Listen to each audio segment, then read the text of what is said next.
Welcome back, everybody, to We Are TPM with myself, Kyle Teixeira, sitting here with our co-host, John Teixeira. This week, we are here to discuss a common topic lately, the pricing power in this market. Power of pricing this market. Power of pricing. If you guys have any interest in talking about this, talking about any of your properties or anything we discussed today, give us a call, 817-818-9039. Shoot us an email at showmethemoney@wearetpm.com. John, what are we talking about? Power, like superpowers? Like, what are we doing? What are we doing We here? talk about properly pricing all the time, don't we?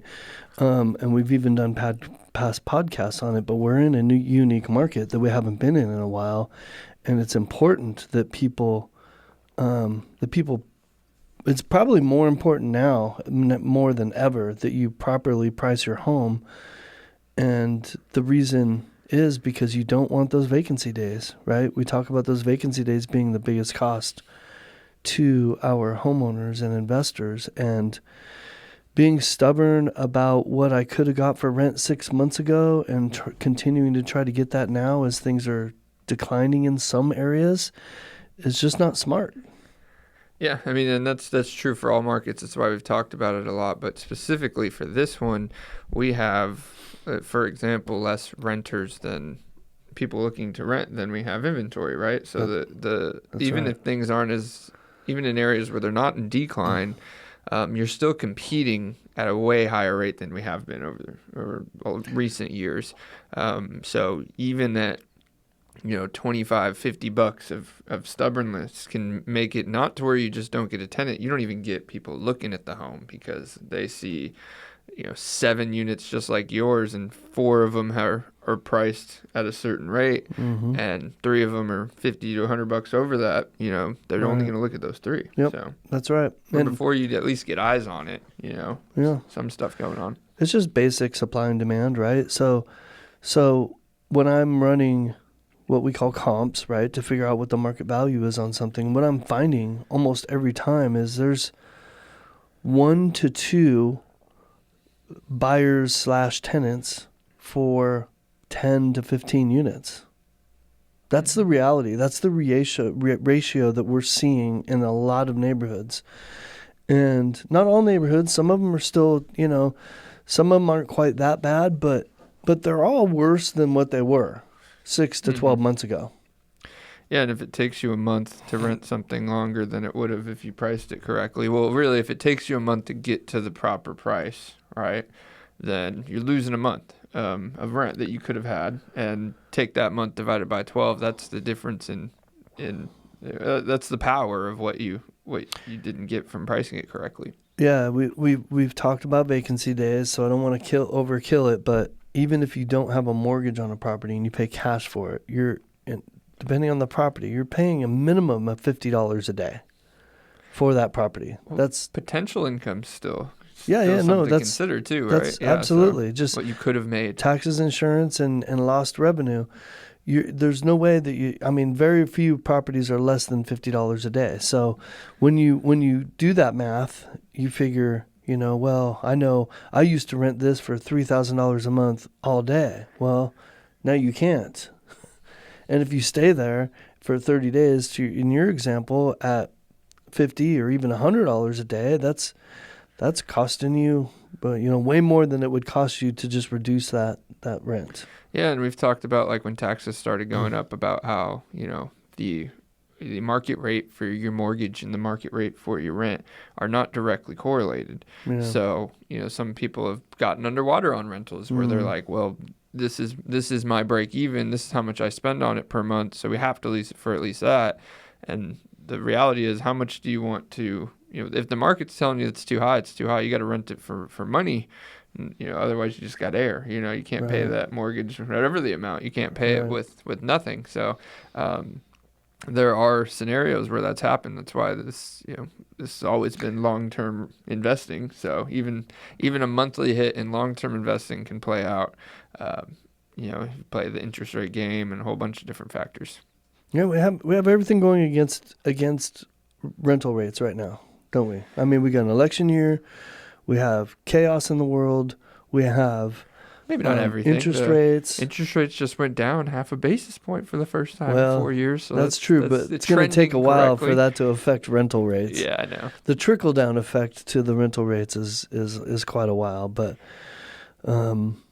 hopefully, and I'd like to do a future podcast on this, hopefully we can inspire our investors to run into the fire, right? And to be like those buffalo we talked about that could go into the storm, because now's the time to snatch them up, to buy them while everyone else is fearful.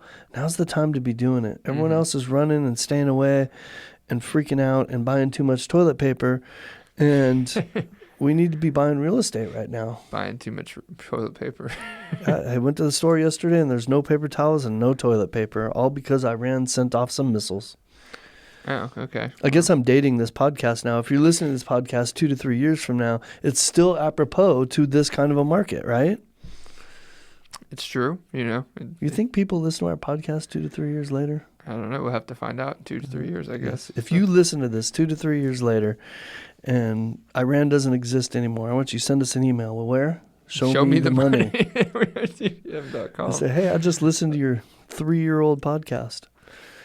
But yeah, I mean, what it does directly affect, you were talking about the trickle-down rate of rental rates, but what the interest rate changes do affect is investors' sales price. Sales price. Those are all trickle-down effects. The immediate effect is what they can get their monthly payment down to if they, for example, refinance. So I'm not saying that half a basis point is what's going to get all the investors to refinance these things they got at 7 and 8, but mortgage rates have gone down in before that and after the basis point change. They've gone down more than that. I wish Trevor was on here to tell you exactly how much, but it's definitely at least a point. I closed a 5.1375 recently, Kyle. I mean, it was a buy down. They did buy it down to that rate, but I'm seeing, I got quoted yesterday. I got 2 quotes for 5.375 and 5.25. So it's getting down to a manageable level, at least for FHA. Well, I'm about to close a, fingers crossed until things are closed. We generally don't talk about it, but it's a cash out refi on an investment property that's in the high 5s. So I mean, you just did it. You just changed the whole course of this podcast.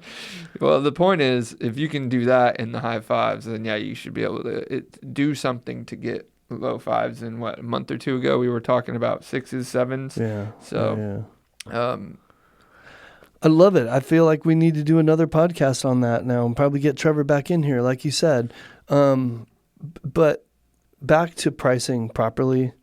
It's just so much more important now as things are declining, as there's question marks, as things are changing and the world is on fire. It makes it even more important that you don't get stubborn, that you listen to the market, you properly price so that you can be the 1 or the 2 out of 10 that are rented and creating revenue with your investment property. Well, and the perspective is everything in these markets. So generally you're going to get less than you would have if you went on at the proper price, because now if it takes you a month, it takes you 2 months, it takes you 3 months to get down to where you should have been. Now you're a properly priced rental with a high days on market, which people think, all right, well, what did the other people that looked at this properly priced rental over the last 3 months think about this?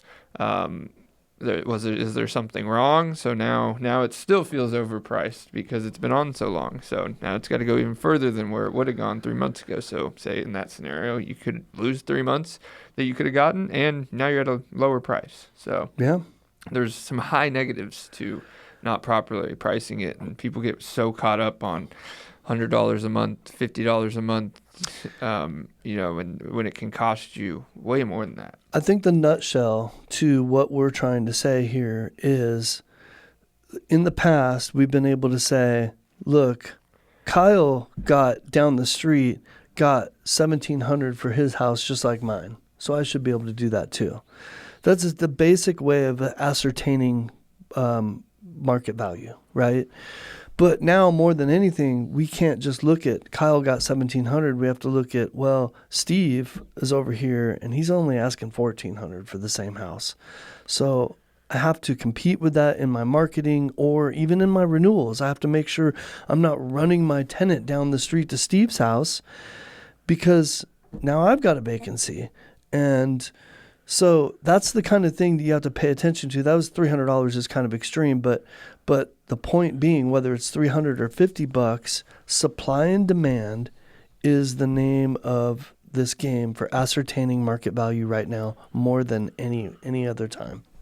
Yeah, and speed to lead, that whole thing is pretty important too. You know, you got to make sure that you're not dragging your feet in ascertaining the market price. Yeah, market's telling you. It takes you a while to understand. 7 days, man. If I go 7 days and one of our listings is not being shown, we don't have applications on it, nobody's looking at it, we got it wrong. We have it wrong, and we need to move it immediately. And how much do you move it? You move it kind of accordingly to whatever the rental rate is. So, and I've had a lot of questions about that, and it's just not just like if you don't get applications, and they'll hear 3 renters for every 7 out there. Well, if you're properly priced and there's 7 properly priced, those 3 renters are still going to look at all 7. That's right. So if they're not you looking still at want your to be house, the one chosen. Yeah, even if it's not, good point. You're not even at a point where people are looking at it. They're not looking at it for a reason. That's a good point. So which means you need to be competitive, not just competitive, but you need to beat the market in some cases. Yeah, because you're not even playing the game if you're too high. I mean, that's really what it is. Hey, they're not even looking at you. I know you're not even competing. I know we've probably killed this subject, and we're probably about to wrap it up, but we can share with people one of the marketing things that we're doing. One of the sets of properties we just picked up is a good example of supply and demand, where they were marketing the homes. They have 10 like homes, all in the same subdivision, brand new, and they're marketing them all on to the world, all 10 of them. So what that did, to the point we just made, is it created a worse supply and demand problem, where we came in with a different marketing plan and said, hey, instead of doing that, let's just market 2 of them at a time, right?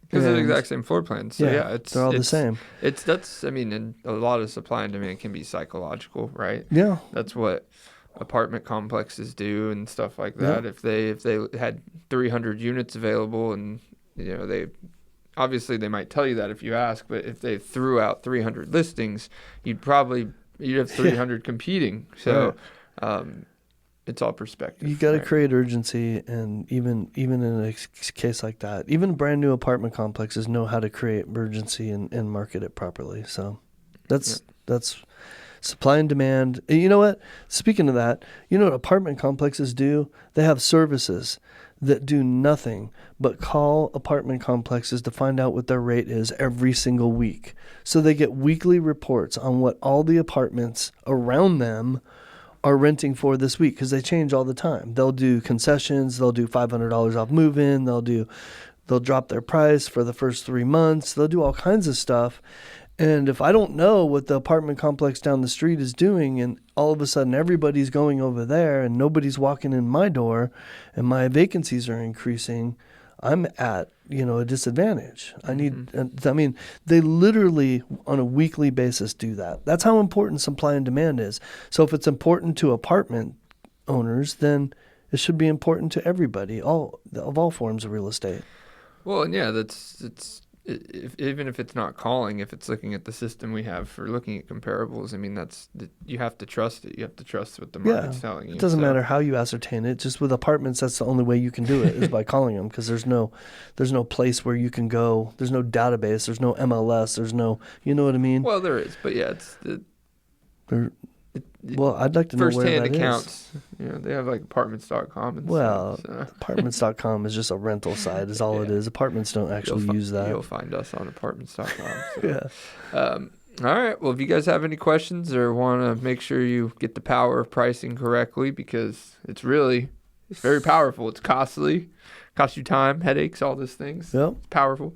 Give us a call, 817-818-9039. Shoot us an email at showmethemoney@wearetpm.com. We are out. Gone.